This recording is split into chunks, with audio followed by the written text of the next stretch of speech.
बेळगाव जिल्हा, राज्य व राष्ट्रीय बातम्या पाहण्यासाठी आमच्या KNN सिटी न्यूज मराठी चॅनलला सबस्क्राईब करा व नोटिफिकेशनसाठी या बेल आयकॉनवर क्लिक करा.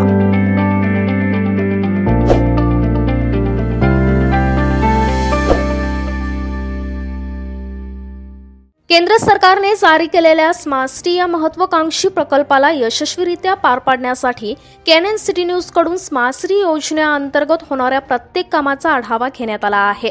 शहरातील आदर्श पॅलेसच्या मिलेनियम हॉलमध्ये माजी नगराध्यक्ष, नागरी विभाग, इलेक्ट्रॉनिक्स विभाग, सार्वजनिक आर्किटेक्चर, राजकीय पत्रकार अशा अनेकांच्या उपस्थितीत स्मार्ट सिटी योजनेअंतर्गत होणाऱ्या कामकाजाबद्दल चर्चासत्राचे आयोजन करण्यात आले होते.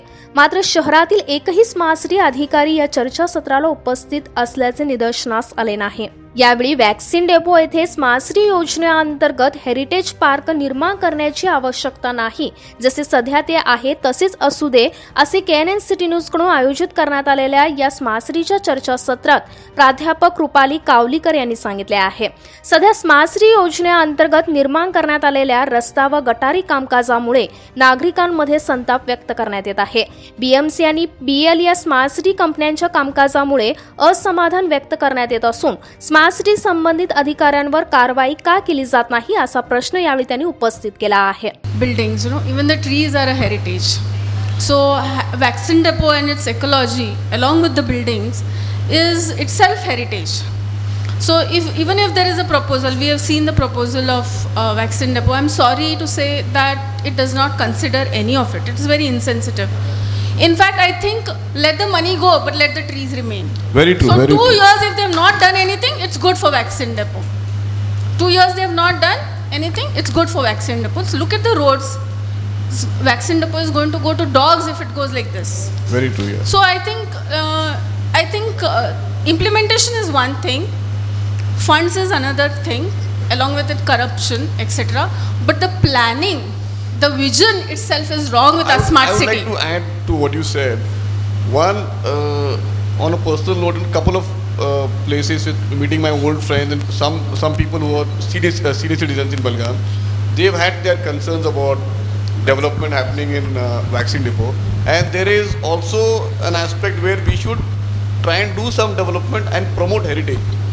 But there is a very thin line, and I want you all as architects, what do you all think that this should there be development at all or no, or there should be something in between basically? In between, like we gave a proposal saying So that let the trees be there, let the buildings be there. What do you think of the present work that is going on in vaccine depot? You think that destroys the heritage, or It definitely destroys. Look at the plan that is given and go to a walk in vaccine depot, and you will see that along with the trees, along with the water, along with the leaves fallen down, there is so much happening there life. Yeah, definitely it has its own ecosystem. Birds Yeah, are the there. whole ecosystem is there, and once that vanishes, we also will vanish. Definitely. COVID has taught us this, right?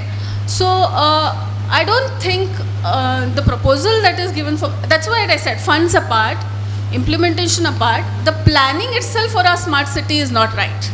Very true. त्याचबरोबर खासगी संस्थांमध्ये योग्य कर्मचारी नाहीत. त्यांनी कंत्राटदारांशी हात मिळवणी केली असून बराच भ्रष्टाचार या स्मार्ट सिटीतून केला जात आहे. त्याचबरोबर कमांड अँड कंट्रोल सेंटर योग्य प्रकारे कार्य करत नसल्याचा दावा यावेळी करण्यात आला आहे. कोरोनाच्या काळात लोकांची माहिती घेण्यासाठी म्हणून त्या निमित्ताने ते चालू करण्यात आले आहे. असे अनेक कामकाज आहेत जे अद्याप बेळगाव शहरात होणे बाकी आहेत. मात्र स्मार्ट सिटी अधिकाऱ्यांकडून निव्वळ जनतेची फसवणूकच केली जात आहे, असे यावेळी त्या म्हणाल्या. स्मार्ट सिटी योजनेअंतर्गत अनेक योजना व सुविधा सरकारकडून पुरवण्यात आल्या आहेत. मात्र अशा कोणत्याच प्रकारच्या सुविधा व योजना बेळगाव शहरात आढळून येत नसल्याने हे चर्चासत्र KNN सिटी न्यूज कडून आयोजित करण्यात आले होते. मात्र स्मार्ट सिटी अधिकाऱ्यांची गैरहजेरीच यावरून निश्चित होते की अशा प्रकारचे कोणतेच कामकाज व योजना बेळगाव शहरात राबवल्या नाहीत. जर खरंच अशा प्रकारच्या योजना आखल्या गेल्या असत्या व स्मार्ट सिटी योजनेअंतर्गत योग्य दर्जाचे कामकाज केले गेले असते तर स्मार्ट सिटी अधिकारी या चर्चासत्रात उपस्थित असते. मात्र असे झाले नाही. यावेळी KNN सिटी न्यूजचे संपादक राजकुमार टोप्पनावर, माजी महापौर विजय मोरे, मालोजीराव अष्टेकर, सामाजिक कार्यकर्ते सुजित मुळगुंड, डॉक्टर प्रभुराव बाली, JIT प्रोफेसर रुपाली कावलीकर, भाजप नगराध्यक्ष शशिकांत पाटील सह KNN सिटी न्यूजचे प्रतिनिधी उपस्थित होते.